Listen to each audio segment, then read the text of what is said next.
തമ്പുരാന്റെ പടിപ്പുരയിലെത്തിയപ്പോൾ വിഷ്ണുമായ തുപ്രന്റെ വേഷം സ്വീകരിച്ചു. എന്നിട്ട് നേരെ തമ്പുരാന്റെ അടുത്ത് ചെന്ന് ചോദിച്ചു, അല്ലയോ തമ്പുരാനെ, അവിടുന്ന് എന്തൊരു ചതിയാണ് ഈ ചെയ്തത്? എൻ്റെ അച്ഛനമ്മമാർക്ക് അരിയും ഭക്ഷണ സാധനങ്ങളും എല്ലാം എത്തിക്കാമെന്ന് അങ്ങെനിക്ക് വാക്ക് തന്നതാണ്. എൻ്റെ കയ്യിലുള്ള സ്വർണ്ണക്കട്ടികളെയെല്ലാം തട്ടിയെടുത്ത് ഞങ്ങളെ ഇങ്ങനെ പറ്റിക്കേണ്ടിയിരുന്നില്ല. ഈ വാക്കുകൾ കേട്ട് തമ്പുരാൻ ചുവന്ന കണ്ണുകളോടുകൂടി തുപ്രനെ ഏറെ ശകാരിച്ചു. എടോ തുപ്ര, നിന്നെ ഞാൻ പറ്റിച്ചുവെന്നു. ഇങ്ങനെയുള്ള വാക്കുകൾ നിന്റെ നാവിൽ നിന്നും ഉയർന്നു കഴിഞ്ഞാൽ അതിനുള്ള ശിക്ഷ എൻ്റെ ഭൃത്യന്മാർ നൽകുക തന്നെ ചെയ്യും. ഇങ്ങനെ പറഞ്ഞുകൊണ്ട് തമ്പുരാൻ തൻ്റെ ഭൃത്യന്മാരെ വിളിച്ച് തുപ്രനെ അടിച്ചു പുറത്താക്കാൻ കൽപ്പിച്ചു. തുപ്രനാകട്ടെ അവിടെ നിന്ന് ചെറുതായൊന്ന് പുഞ്ചിരിച്ചുകൊണ്ട് യാത്രയായി. തുപ്രൻ പടിവാതിൽ കടന്നതും വിഷ്ണുമായുടെ രൂപത്തെ സ്വീകരിച്ചു. ഉടനെ തന്നെ തമ്പുരാന്റെ വീടിനുള്ളിൽ എങ്ങനെയൊക്കെയോ തീജ്വാലകൾ ഉയർന്നു. ആ തീജ്വാലകൾ ആ തമ്പുരാന്റെ ഭവനത്തിലെ ഓരോ മുക്കിലും മൂലയിലും പടർന്നു. അവിടമാകെ കത്തിച്ചാമ്പലാവാൻ തുടങ്ങി. അഗ്നിനാവുകളിൽ നിന്ന് എങ്ങനെയൊക്കെയോ രക്ഷപ്പെട്ട തമ്പുരാൻ പുറത്തെത്തി താൻ ചെയ്ത അപരാധത്തെക്കുറിച്ച് ചിന്തിച്ചു. ഇങ്ങനെ വിലപിക്കാൻ തുടങ്ങി, അല്ലയോ തുപ്ര, നീ ഇത്രയും ശക്തിയും വീര്യവുമുള്ളവനാണെന്ന് ഞാൻ അറിഞ്ഞില്ലല്ലോ. എൻ്റെ അറിവില്ലായ്മ കൊണ്ട് ഞാൻ ചെയ്തതിനെല്ലാം മാപ്പ് തരൂ. വിഷ്ണുമായേ, അങ്ങയുടെ മഹത്വത്തെ ഞാൻ അറിഞ്ഞില്ല. ഇങ്ങനെയെല്ലാം വിലപിച്ചുകൊണ്ട് ശരീരമാസകലം പൊള്ളലേറ്റ തമ്പുരാൻ പത്നിയോടൊപ്പം കത്തിച്ചാമ്പലായ ഗൃഹത്തിനൊരു വശത്ത് തന്നെ ചെറിയൊരു കുടിൽ കെട്ടി അവിടെ താമസമാക്കി. ദിവസങ്ങളേറെ കഴിഞ്ഞു. പമ്പാസദ്യയെല്ലാം പൊടിപൊടിയായി നടന്നു. അവിടെ അർദ്ധരാത്രിയിൽ തന്നെ പമ്പാസദ്യയ്ക്ക് വേണ്ട ഒരുക്കങ്ങൾ നടന്നുകൊണ്ടേയിരുന്നു. പിറ്റേ ദിവസം സൂര്യൻ ഉണർന്നപ്പോൾ സദ്യയ്ക്ക് വേണ്ട ഒരുക്കങ്ങളോടുകൂടി പട്ടന്മാരെല്ലാം അവിടമാകെ തിക്കിത്തിരക്കി നടന്നു. സദ്യയ്ക്ക് വേണ്ടി ഇലവെച്ചു, ഭക്ഷണപദാർത്ഥങ്ങൾ വിളമ്പി. അപ്പോഴാണ് തങ്ങളുടെ അടുത്തിരിക്കുന്ന വൃദ്ധരായ മാതാപിതാക്കളെ തുപ്രനും കുടുംബവും കണ്ടത്. തുപ്രനും ഭാര്യയായ ചക്കിപ്പെണ്ണും തങ്ങളുടെ അച്ഛനമ്മമാരെ കണ്ട് അത്ഭുതപ്പെട്ടു. രാത്രിയിൽ തങ്ങളുടെ അടുത്ത് വന്ന് പട്ടരായി തങ്ങൾക്ക് വേണ്ട ഭക്ഷണം തന്ന കുട്ടിപ്പട്ടരെക്കുറിച്ച് ആ വൃദ്ധ ദമ്പതികൾ തങ്ങളുടെ മക്കളോട് അറിയിച്ചു. അത്ഭുതത്തോടുകൂടി വിഷ്ണുമായ കീർത്തനങ്ങൾ പാടിക്കൊണ്ട് ആ കുടുംബം പബ്ബസദ്യയുണ്ടു. തിരുനാളാഘോഷങ്ങൾ കറുപ്പൻ നിശ്ചയിച്ച നിലയിൽ തന്നെ സർവദിക്കിലും യാതൊന്നിനും കുറവുലേശം പോലും കൂടാതെ നിർവഹിച്ചു പെരികെ സന്തോഷിച്ചു മലയന്മാരും മറ്റും. വേദജ്ഞരെല്ലാം വിഷ്ണുമായയെ സ്തുതിച്ചാശീർവാദവും വാങ്ങി മന്ദം നിർഗമിച്ചതോടൊപ്പം 101 പട്ടന്മാരും ദാസീവർഗവും കണക്കറ്റെഴും 4 കാതൻ തൊട്ടുള്ള പാത്രങ്ങളും പെട്ടെന്നു വിണ്ണിലേക്കു പോയി മറഞ്ഞിടുന്നതു ദൃഷ്ടിയിൽ കണ്ട് ആശ്ചര്യപ്പെട്ടുപോയി മലയന്മാർ. അംബിസ്വാമിയും മറ്റും മുമ്പരായിരുന്നെന്ന് സംഭവമിക്കാടന്മാരിപ്പോഴേ അറിഞ്ഞുള്ളൂ. മായയിലതിഭക്തിയാർന്നവരെല്ലാം പിന്നീടായതോത്സാഹപൂർവം പൂകിനാർ തത്തൽ സ്ഥാനം. തുപ്രനും ജനകനും മാതാവും ചക്കിപ്പെണ്ണും തൃപ്തി പൂണ്ടാറേഴു നാൾ കണ്ടന്റെ പുത്തൻ വീട്ടിൽ പാർത്തതിൻ ശേഷം പാരിതോഷികങ്ങളും വാങ്ങി തത്ര നിന്നവർ പോന്നു വന്നിതു സ്വന്തം വീട്ടിൽ. തദനന്തരം തുപ്രൻ തമ്പുരാൻ പക്കൽ നിന്ന് ചെലവിനെന്തെങ്കിലും വാങ്ങിയെത്താമെന്നോതി സത്വരം ഗമിച്ചങ്ങു ചെന്നപ്പോൾ തമ്പുരാന്റെ പത്തനമുണ്ട് വെന്തുവെണ്ണീറായി കിടക്കുന്നു. അമ്പരന്നവൻ ചുറ്റും നോക്കവേ ആ വളപ്പിൻ കുംഭകോണിലായുള്ള പുല്ലുമാടത്തിൽ നിന്നും തുപ്രനല്ലേ ഇത് എന്നു ചോദിച്ച് വിളക്കെത്തും ചപ്രവേണിയായി തീർന്ന തമ്പുരാട്ടിയെ കണ്ടു. സത്വരം ചെന്നു വന്ദിച്ചു. എന്തിതെന്നത്യാശ്ചര്യയുക്തമവൻ മൗനഭാഷയിൽ ചോദ്യം ചെയ്തു.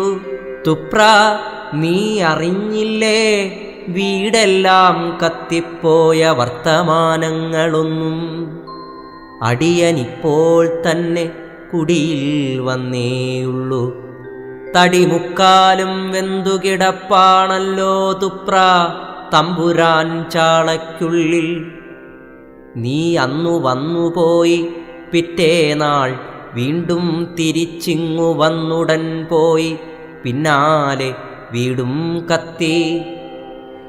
എന്തിതിൻ മറിമായമെന്നുള്ളതെത്ര തന്നെ ചിന്തിച്ചു നോക്കിയിട്ടും പിടികിട്ടുന്നില്ല. എന്തെന്റെ തമ്പുരാട്ടി, അടിയൻ കുടിവിട്ടിട്ടിന്നേക്കു 19 ദിവസം കഴിഞ്ഞല്ലോ. ഇന്നല്ലേ തിരിച്ചിങ്ങു കുപ്പാട്ടിൽ വന്നു ചേർന്നു. എന്തൊരു കൂത്താണി കേൾക്കുന്നതു മഹാമായേ. പിന്നീടു തുപ്രൻ തമ്പുരാട്ടി ചൊന്നതുപോലെ കല്ലരിപ്പുരയ്ക്കലേക്കെത്തിക്കാതിരുന്നതും തന്തയും തള്ളയും വിശന്നു മോഹാലസ്യമാണ്ടതും ഒരു കുട്ടിപ്പട്ടരന്നവും മറ്റും കൊണ്ടുവന്നവർക്കേകിപ്പെട്ടെന്നു മറഞ്ഞതും രണ്ടുപേരും ആ ചോറുണ്ടാനന്ദമിയെന്നതും ഇന്നു കുപ്പാട്ടിൽ കിടന്നസ്സലായി രാത്രി നിദ്ര ചെയ്തതും പമ്പാതീരെ പിറ്റെന്നാളുണർന്നതും വിസ്തരിച്ചുരച്ചു കേട്ടിടവേ തമ്പുരാട്ടി ഗാത്രവും തിരിച്ചങ്ങു നിന്നുപോയി കയ്യും കുപ്പി. മാടത്തിൽ മെയ്യനക്കാൻ സാധിച്ചിടാതെ കിടന്നിടുന്ന തമ്പുരാൻ ഈ വാർത്തകളെല്ലാം കേട്ടു ഭയവും ആശ്ചര്യവും ഭക്തിയുമൊപ്പം വാച്ചു മിഴിനീർ തൂകി തേങ്ങിക്കരഞ്ഞു ബഹുനേരം. കഷ്ടമേ കഷ്ടം കഷ്ടം, പണത്തിൽ കൊതിമൂത്ത് ദുഷ്ടത കണക്കറ്റു ചെയ്തു പോയി പലതും ഞാൻ. കിട്ടി അതിനുള്ള ശിക്ഷകൾ. എനിക്കിന്ന് തെറ്റുകളൊന്നും തന്നെ ചെയ്യുവാൻ തോന്നിക്കാതെ പോറ്റണേ അടിയനെ മായേ. നീ ഇപ്പോഴുള്ളൂ നീറ്റലോടൊപ്പം തന്നെ നീറ്റണേ മമപങ്കം. പണമാണെല്ലാറ്റിനും വലുത് എന്നുള്ള ബോധം അണുവും മേലിലെന്നിലണയാതിരിക്കട്ടെ. അബോധമൊന്നാണെന്നു ഇങ്ങനെയാക്കി തീർത്തതിപ്പോഴേ അറിഞ്ഞുള്ളൂ ഞാനതിൻ വൈഷമ്യത്തെ. കുട്ടനുമെങ്ങോ പോയി ദാസിയും തടി തപ്പി കഷ്ടമെൻ കഥയിന്നീ മട്ടിലായല്ലോ മായേ. തൊണ്ടവല്ലാതെ വരണ്ടിയിടുമ്പോൾ പച്ചവെള്ളം കൊണ്ടുവന്നേകാൻ മാത്രം ഉണ്ടെൻ്റെ കാളിക്കുട്ടി. അവളാലെന്തൊന്നാവും? പണത്തിന്മീതെ വാണുള്ളവളാകയാൽ ഒരു വേലയും വശമല്ല. കണ്ടറിഞ്ഞിടാനൊട്ടും ശേഷിയില്ലാത്തോൻ രണ്ടു കൊണ്ടാലേ അറിയുള്ളൂ എന്നിന്നു ബോധ്യം വന്നു.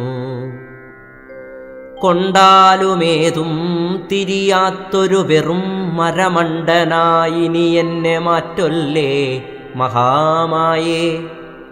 ഇത്തരം കണ്ണീർ തൂകി ഗദ്ഗദകളനായി പ്രാർത്ഥന ചെയ്ത ശേഷം വീണ്ടും ഈ വിധമോതി വെണ്ണീറ്റിൽ നിന്നെടുത്തു നീ കൊണ്ടുവച്ചിട്ടുള്ള സ്വർണക്കട്ടികൾ തുപ്രന്നേകുക കാളിക്കുട്ടി.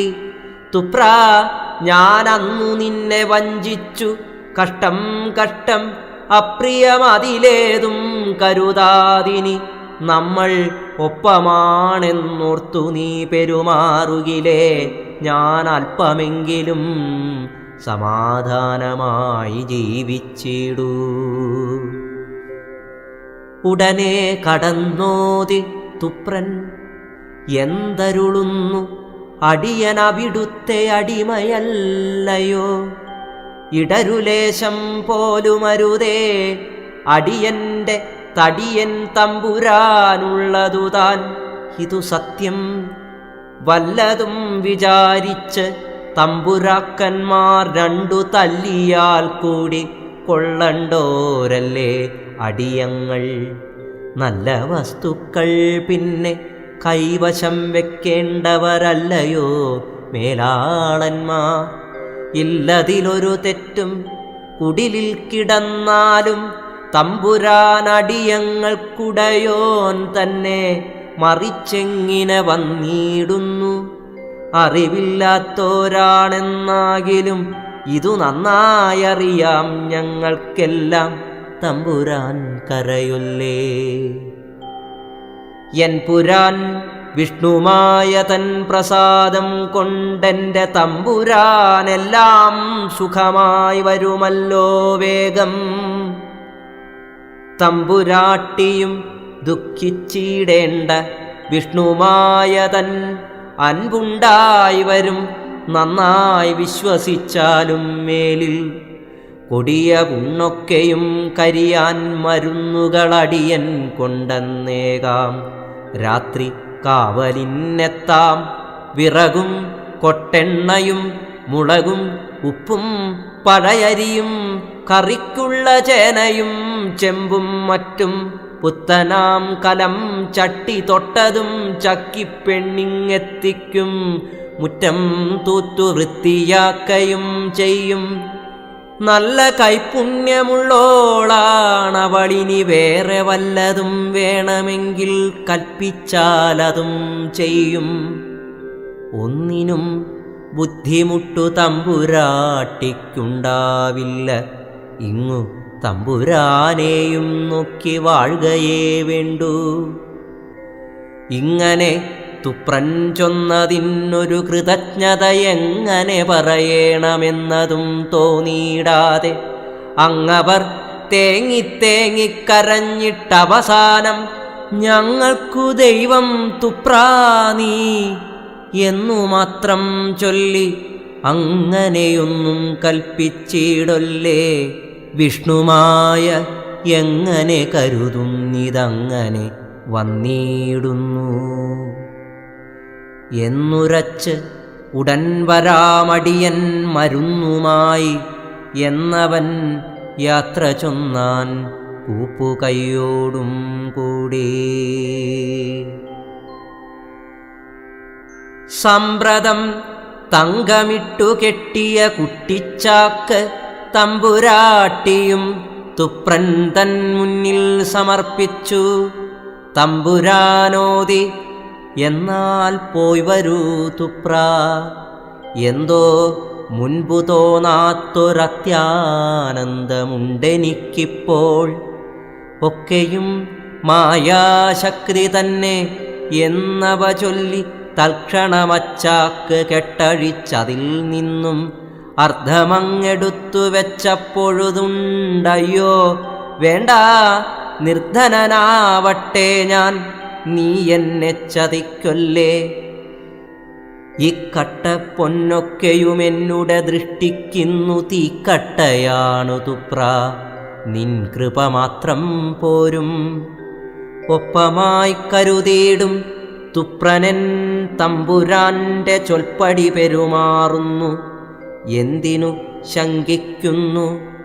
ഏതിലുമിതുപോലെ കരുതും മേലാലേതും വാദമില്ലെന്നാലാകിൽ ഒപ്പമെങ്ങിനെയാവും.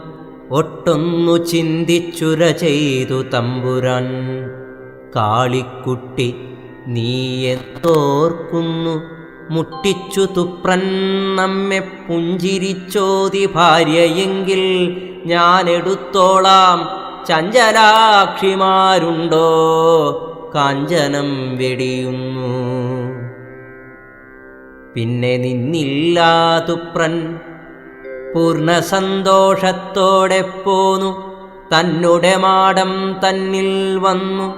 വേഗം കാത്തിരുന്നീടും താതമാതാക്കന്മാരോടെല്ലാ വർത്തമാനങ്ങളെയും വിസ്തരിച്ചുര ചെയ്തു. അച്ഛനമ്മമാരിതു കേട്ട നേരത്ത് പാരം ആശ്ചര്യാനന്ദാകുലചിത്തരായി ഇതമോദി, നന്നായി മോനെ, പാതിയങ്ങു നീ കൊടുത്തത് ചെന്നിനി വേണ്ടതെല്ലാം അറിഞ്ഞു ചെയ്തിടേണം. ആപത്തിൽ വീണിടുമ്പോൾ തമ്പുരാന്മാരെ താങ്ങാൻ നാം എത്തിയിടേണം.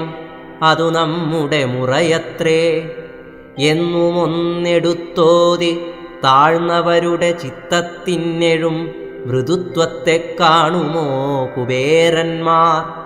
ചൊല്ലിയ പോലെ തന്നെ തുപ്രനൊക്കെയും ചെയ്തു.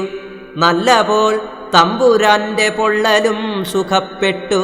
അൻപെഴും വിഷ്ണുമായ ഭക്തനായി തമ്പുരാനും തമ്പുരാട്ടിയും പിന്നെ ജീവിച്ചു പോരും കാലം.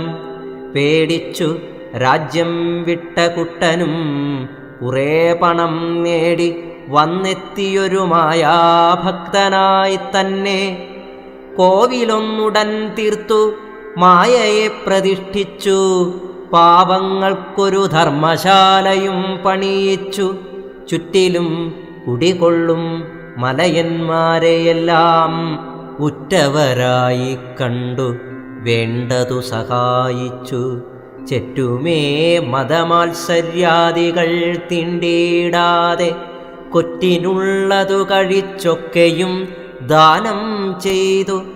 അപ്രമേയനാം വിഷ്ണുമായയിൽ ഭക്തിവായ്പ് തുപ്രനും കുടുംബവും തങ്ങളുമൊന്നെന്നോർത്ത് എപ്പോഴും അവരേറ്റം ശാന്തമാനസന്മാരായി അല്പവും ഭേദഭാവമെന്നിയേ നിവസിച്ചു. ചതിച്ചു പണം നേടുന്നവർക്ക് കടും ശിക്ഷ കൊടുത്തേ നല്ല പാഠം പഠിപ്പൂ.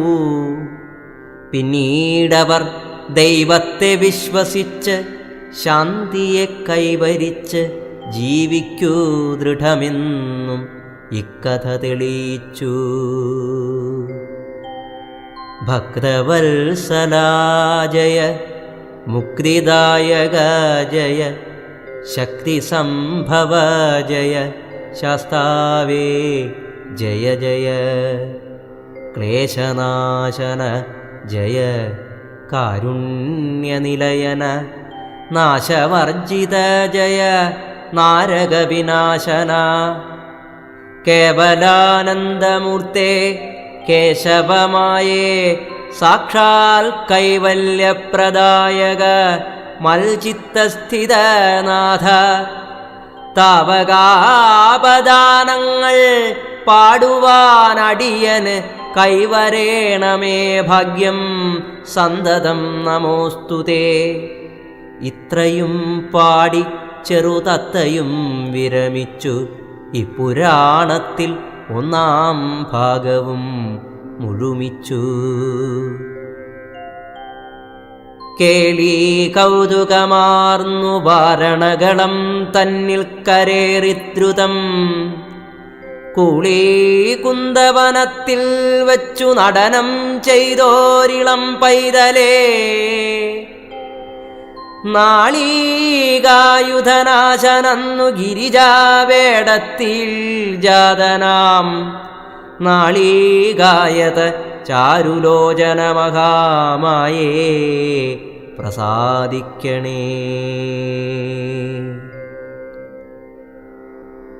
ശ്രീ മഹാവിഷ്ണുമായയുടെ തിരുനാളുത്സവത്തിൻ്റെ ഭാഗമായി ശബരിമലയിൽ പൊന്നമ്പലം നിർമ്മിച്ചു.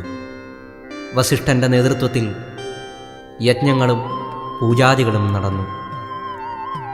പിന്നീട് സാക്ഷാൽ വിഷ്ണുമായ മലയന്മാരെയും അവിടെ കൂടിയിട്ടുള്ള ദേവവൃന്ദങ്ങളെയും വിളിച്ച് ഇങ്ങനെ ഉപദേശങ്ങൾ പറഞ്ഞു. അല്ലയോ ഭക്തന്മാരെ, നിങ്ങളുടെ വിനയവും ഭക്തിയും എന്നിലെന്തെന്നില്ലാത്ത രീതിയിൽ ആനന്ദത്തെ ഉളവാക്കുന്നു. ജഗത്തിൻ്റെ സൃഷ്ടിയും സ്ഥിതിയും സംഹാരവും മായയാൽ ബന്ധിക്കപ്പെട്ടിരിക്കുകയാണ്. സർവഗുണങ്ങളാലും നിർമ്മിക്കപ്പെട്ടിരിക്കുന്ന ഈ പ്രപഞ്ചത്തിൻ്റെ ലക്ഷ്യവും രഹസ്യവും എന്നിൽ തന്നെയാണ് അടങ്ങിയിരിക്കുന്നത്. ആദിത്യന്മാരിൽ വെച്ച് ഞാൻ വിഷ്ണുവാണ്. നക്ഷത്രങ്ങളിൽ വെച്ച് ഞാൻ ചന്ദ്രനാണ്. ഭൂമിയിലെ സകല ചരാചരങ്ങളിലും എൻ്റെ അംശത്തെ നിങ്ങൾക്ക് കാണാൻ സാധിക്കും. ഈ പൊന്നമ്പലത്തിൽ എപ്പോഴും എൻ്റെ സാന്നിധ്യമുണ്ടാകും. ഇന്ന് 7ാം പിറന്നാൾ ദിവസമാണ്. ഇന്നത്തോടുകൂടി ഭൂമിയിലെ എൻ്റെ വാസം അവസാനിക്കുകയാണ്. എങ്കിലും നിങ്ങളുടെയൊക്കെ മനസ്സിലും ഈ പ്രപഞ്ചത്തിലെ ഓരോ അണുവിലും എൻ്റെ അംശം എപ്പോഴും ഉണ്ടായിരിക്കും. കൈലാസത്തിൽ ശിവപാർവതിമാരുടെ പാദാരവിന്ദങ്ങളെ നമസ്കരിച്ചുകൊണ്ട് ഞാൻ ആ സ്വർലോകത്തേക്ക് യാത്രയാവുകയാണ്. ഇങ്ങനെ പറഞ്ഞ വിഷ്ണുമായിയുടെ വാക്കുകളെ കണ്ണുകളടച്ച് ഭക്ത്യാദരപൂർവം കേട്ട മലയന്മാർ ഉടനെ തന്നെ കറുപ്പൻ്റെ നേതൃത്വത്തിൽ കാട്ടിലുള്ള മറ്റ് മൃഗങ്ങൾക്കെല്ലാം തങ്ങളുടെ ഭോജ്യത്തിൻ്റെ അർദ്ധഭാഗം നൽകി എല്ലാവരെയും സന്തോഷിപ്പിച്ചയച്ചു. വിഷ്ണുമായിയുടെ അമ്മമാരാകട്ടെ കണ്ണുനീർ തൂകിക്കൊണ്ട് മകനെ അടുത്തു വിളിച്ചു. കൂളിവാക തൻ്റെ കയ്യിലിട്ടിരിക്കുന്ന പാർവതീദേവിയുടെ മോതിരത്തെ എടുത്തു കാണിച്ചു. എന്നിട്ട് പറഞ്ഞു, ഉണ്ണിയുടെ അമ്മ, ആ സാക്ഷാൽ ജഗദംബിക എന്നെ ഏൽപ്പിച്ചിരിക്കുന്നതാണ് ഈ അഭിജ്ഞാനം. ഇത് 7ാം തിരുനാൾ ആഘോഷിക്കുന്ന വേളയിൽ ഉണ്ണിയുടെ കൈകളിൽ തന്ന് കൈലാസത്തിലേക്ക് യാത്രയാക്കുക എന്നതാണ് ഇനി എന്നിൽ നിക്ഷിപ്തമായിരിക്കുന്ന കടമ. അത് ഞങ്ങൾ നിർവഹിക്കുകയാണ്. എങ്കിലും മനസ്സിൽ നിന്നും ഉണ്ണിയുടെ ആ സ്വരൂപത്തെ ഒരിക്കലും കാലം മാച്ചു കളയാതിരിക്കട്ടെ. അതിനുവേണ്ട അനുഗ്രഹങ്ങൾ ഉണ്ണി തന്നെ ഞങ്ങൾക്കേകണം. പൂർവജന്മത്തിലെ സുഹൃതം കൊണ്ട് മാത്രമാണ് ഉണ്ണിയെ ശുശ്രൂഷിക്കുവാനും ഉണ്ണിയെ കണ്ടുകൊണ്ട് തന്നെ ജീവിതം നയിക്കുവാനുമുള്ള ഭാഗ്യം ഞങ്ങൾക്കുണ്ടായത്. അതിനുവേണ്ടി ആ ജഗദംബിക ഞങ്ങളെ അനുഗ്രഹിച്ചിരിക്കുന്നു. ആ അനുഗ്രഹം എപ്പോഴും ഞങ്ങളിൽ ചൊരിഞ്ഞുകൊണ്ടേയിരിക്കണം. ഉള്ളിലുള്ള ഭക്തി കെട്ടുപോകാതിരിക്കട്ടെ. ഇങ്ങനെയെല്ലാം പറയുന്ന അമ്മമാരെ സാന്ത്വനിപ്പിച്ചുകൊണ്ട് വിഷ്ണുമായ തേജോരൂപമാർന്ന് ആകാശത്തിലേക്ക് ഉയർന്നു കൈലാസത്തിലേക്ക് യാത്രയായി. ചൊല്ലുക കിളികുലമൗലി ബാലികേ ബാലേ, മല്ലാരി മായാദേവൻ കൈലാസം പ്രാപിച്ചതിൻ ശേഷം ഉണ്ടായതെന്നു കേട്ട് പൈങ്കിളിപ്പെണ്ണും ദോഷസംയുതം പറഞ്ഞിടിനാൾ കഥാശേഷം. ശ്രീവിഷ്ണുമായാദേവൻ വെള്ളിമാമലയിങ്കൽ പാർവതീയുതൻ മൃഡൻ തൻ പുരോഭാഗത്തിങ്കൽ ചെന്നുടൻ മഹിഷത്തിൽ നിന്നിറങ്ങി തൻ ദാസരൊന്നിച്ചു സ്തുതി ചെയ്തു വന്ദിച്ചു നിന്നാൻ ഭക്ര്യാ. ശങ്കരനിതു കണ്ടു തെല്ലൊന്നു ശങ്കിച്ചു.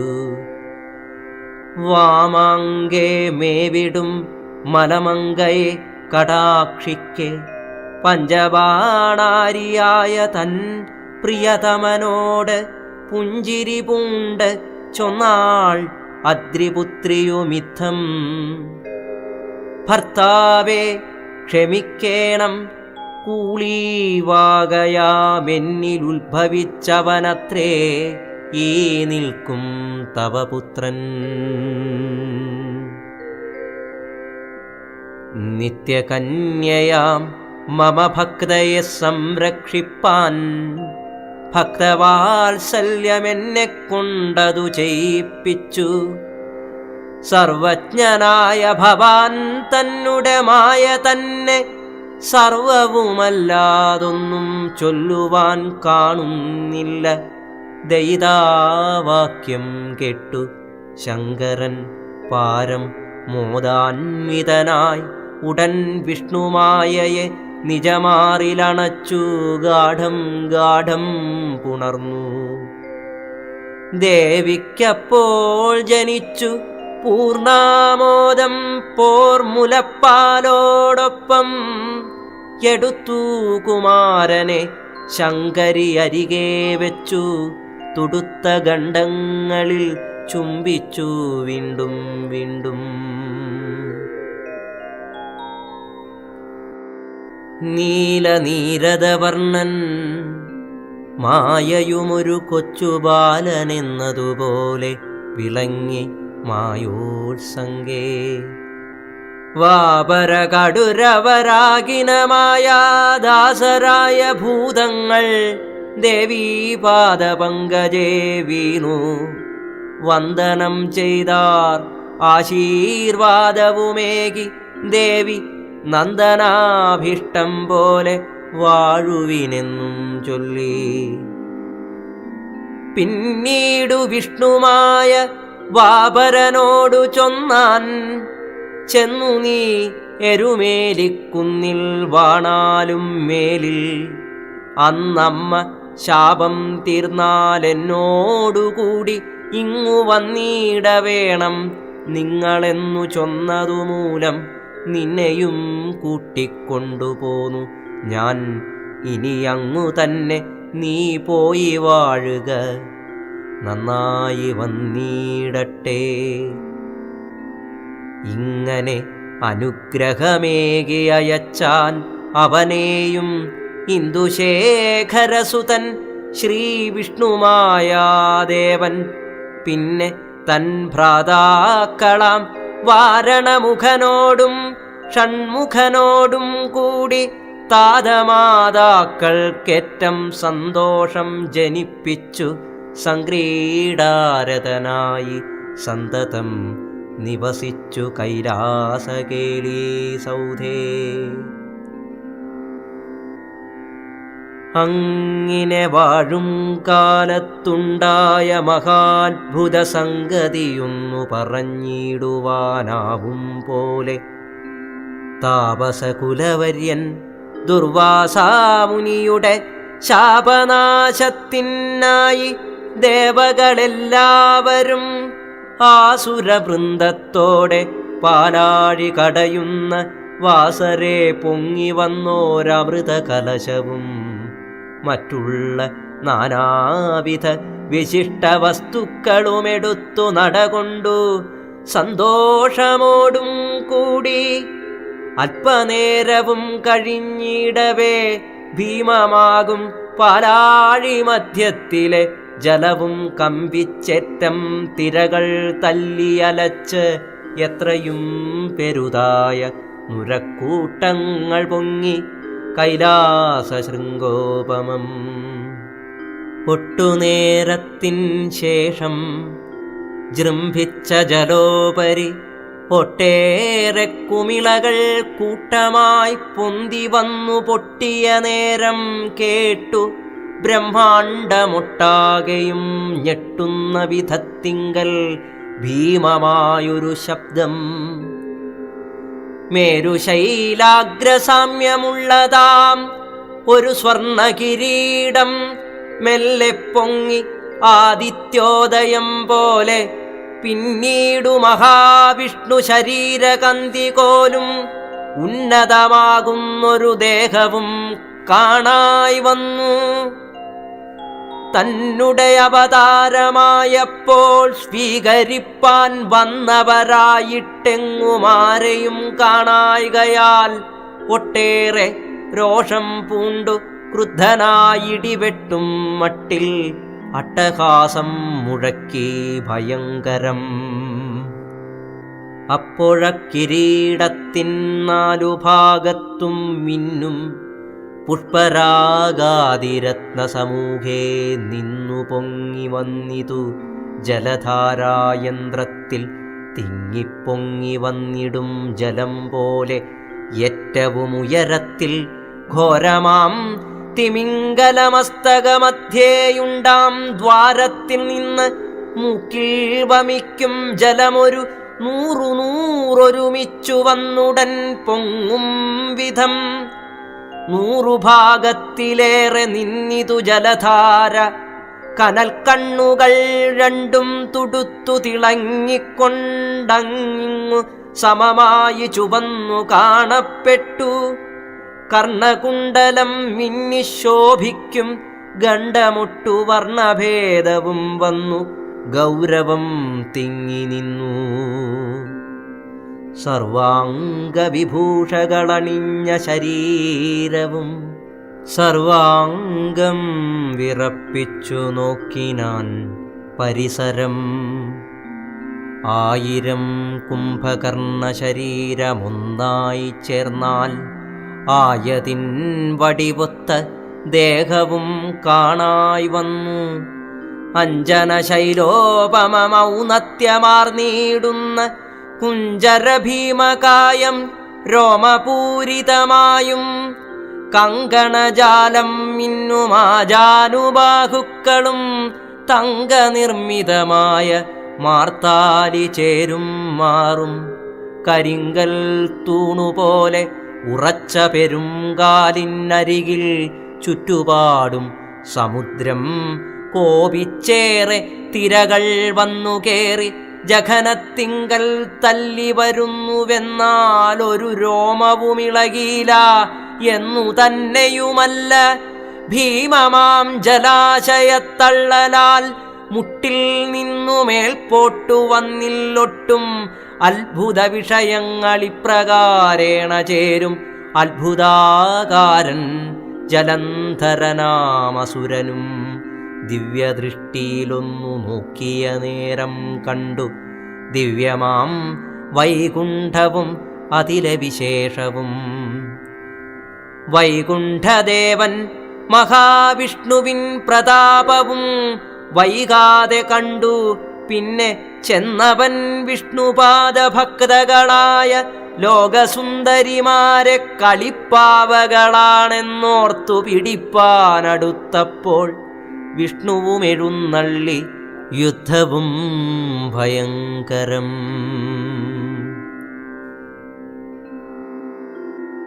വീരനാമസുരനും പത്മനാഭനും ഘോരം പൊരുതും അവസാനം ജയിച്ചു ജലന്ധരൻ. പാലാഴിനാഥൻ തന്നെ ബന്ധിച്ചു കൊണ്ടുപോയി പാലാഴിമങ്ക മുന്നിൽ വച്ചു ചൊല്ലിനാനിദ്ധം. സുന്ദരീ നിനക്കിന്നു വൈധവ്യം വരുമെന്നു ചേതസി ചിന്തിച്ചു ഞാനിവനെ വധിക്കാതെ കൊണ്ടുവന്നിതു നന്നായി വസിക്ക സുഖമോടെ. വേണ്ടതുമാത്രം ചെയ്ക വിഷ്ണു നീ ഇനിമേലിൽ. ഇത്തരം പറഞ്ഞവൻ സോദരീ പാദത്തിങ്കൽ സത്വരം സമർപ്പിച്ചു ബന്ധനം തീർത്തുപോന്നു. അങ്ങനെ ഇരിക്കവേ പുഷ്പകം കേറിയിട്ടിന്ദ്രൻ വിണ്ണിൽ യാത്ര ചെയ്വതു കണ്ടുടൻ ജലന്ധരൻ കനകമയമായ വിമാനം നിജവാമകരത്തെ നീട്ടി കുസലേതുമേ കലരാതെ തുമ്പിയെ പിടിക്കുമ്പോൾ പിടിച്ച് വലങ്കര മധ്യത്തിൽ വെച്ചു നോക്കുമ്പോൾ അതിനുള്ളിൽ വാഴും ശക്രനും സംഭ്രമിച്ചാൻ. അന്നേരം അസുരനുഗ്രമായൊന്നു പൊട്ടിച്ചിരിച്ചു നീ ആരെന്നാർ. ദേവലോകത്തിങ്കലെ രാജാവായിടുന്നു ഞാൻ, ദേവേന്ദ്രനെന്നു നാമം, അഭയം തരേണമേ.